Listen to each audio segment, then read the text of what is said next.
Hi mga tita ko, kamusta? Na-miss ko kayo.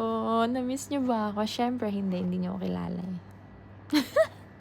Guys, ilang araw tayo hindi nakapag-post. You know why? Lumipat na tayo ng bahay. Busy si Akech. Nagwa-work, tapos nalilipan ng bahay. Work sa umaga, tapos sa gabi, mag-iimpake. Shit, dami kong ginawa. Buti na lang dito yung ate ko, no? Dito na tayo sa ating new home. Nag-move na kami ng new house. And finally, closer na to sa office. Wala lang. Namiss ko yung pagiging madaldal ko here. And finally, naka-move na. Konti na lang.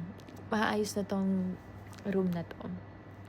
I miss you so much! Mga tita Bes! Wala lang. Magulo pa rin ba?